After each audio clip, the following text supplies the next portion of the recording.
Congressman Steven Horsford asked one simple question about healthcare costs, and Robert F. Kennedy Jr. couldn't give a straight answer. What followed wasn't just a clash, it was a complete exposure. Thank you. I want to bring this conversation back to where I think it belongs, and that's with the people that we are all here to represent. Secretary Kennedy, while you're here, your boss is en route to my district in Las Vegas, trying to rebrand the One Big Beautiful Bill. But back home, my constituents aren't buying what President Trump is trying to sell, because they're living the real-life consequences of higher cost, less certainty, and real fear about losing their coverage and their access to care. During the majority's field hearing in Las Vegas last year, they shut out the public and brought in a paid actor. I took a different approach. I invited my constituents to share their real stories about what these healthcare cuts would actually mean for them. And what I heard wasn't a matter of politics, but rather of survival. One of those constituents is Deja, a mother of a medically complex child, Shay. Shay was born at 30 weeks. He spent 3 months in the NICU and came home on an oxygen and feeding tube, one he still depends on to survive today. He needs in-home nursing, specialist, and ongoing care, all made possible by Medicaid. Without it, his family would face inaccessible costs and copays, leaving Shay at risk of failing to thrive. I've also heard from another constituent, Richard, who told me that at the beginning of this year, his marketplace premiums went up $1,700 a month. He said he and his wife are effectively out of the economy. They don't go out, they don't get to go to restaurants, there's no discretionary spending because they're just trying to make sure that he has access to care. So families like Deja's and Richard's, to them, the healthcare affordability crisis is real and it's urgent. So let me bring it back to the basics, cost and coverage. What are you doing right now, Mr. Secretary, to lower premiums and to protect coverage for families like Deja's and Richard's? Well, first of all, I would say, Congressman, there are no cuts to Medicaid. You look at the congressional... What are you doing, Mr. Secretary? That's my question is, what are you doing right now? What are your priorities to reduce cost and ensure coverage for the American people? Well, we negotiated the lowest drug prices in history, and we're implementing those now with the MFN. This is one of many things that And how does that address coverage? Well, in terms of insurance coverage, we're doing many, many things within the agency. We are, President Trump is right now with his... What are you doing? You're the Secretary of Health and Human Services. Reclaiming my time. I'm asking about tangible actions and results. To me, the fact that you can't answer a basic question like bringing down cost and coverage, which should be your top priority, not some podcast, but actually addressing the needs of people. Now, like others, I want to make America healthy.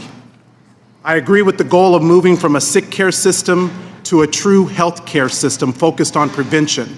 And prevention starts with the basics, clean air, clean water, and reducing exposures to toxins. So I'm struggling to reconcile the reports that some at EPA are working to roll back protections that would increase exposure to heavy metals in drinking water, arsenic, lead, mercury, and chromium. These are toxins linked to cancer, to heart disease, to stroke, and permanent brain damage in children. So just one question. Were you consulted on those efforts to roll back those EPA protections? Yes or no? No, I haven't been, but I'm happy to talk to you right now about a long list of things that we're doing to roll back insurance premiums. And I would begin that with skin substitutes. Our reform on that is reducing premiums in Medicare by 6% this year. Have you aligned your goals dealing with the reforms to the EPA protections and how that is making people sicker, not healthier? That was my question. Yeah, I could not answer those questions because it's You not can't in my, answer the question as the not my, secretary. it's not my agency. You don't coordinate with the EPA, Mr. Secretary? Your department is not involved with rolling back protections that would increase exposure to heavy materials, even though it affects people's health? Is that what you're telling me? You don't coordinate? I say, calm down, Congressman. Don't tell me look, healthcare is personal to my constituents like Deja and Richard. Your time is over. Do not tell me to calm down.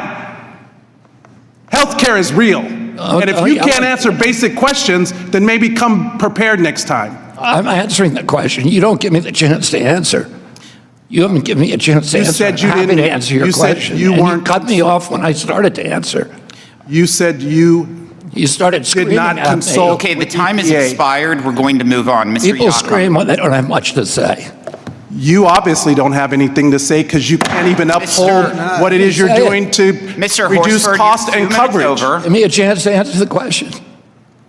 You have Congressman Steven Horsford grounding this entire exchange in real stories, not talking points, not hypotheticals, but actual people in his district who are struggling to survive under rising healthcare costs. A mother with a medically fragile child who literally depends on Medicaid to stay alive.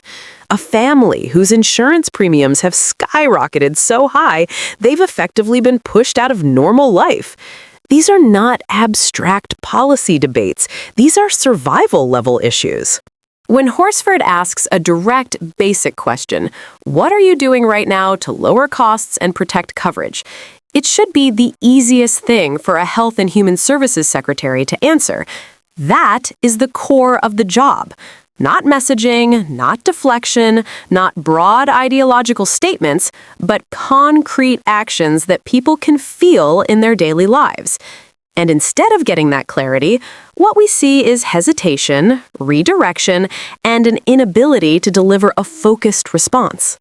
That moment matters because it exposes something deeper than just one uncomfortable hearing. It highlights a pattern where leadership talks around problems instead of directly addressing them. When people are dealing with $1,700 increases in premiums, when families are making decisions about whether they can afford care at all, they are not looking for explanations about long-term goals or abstract reforms. They want to know what is being done right now to make their lives more stable.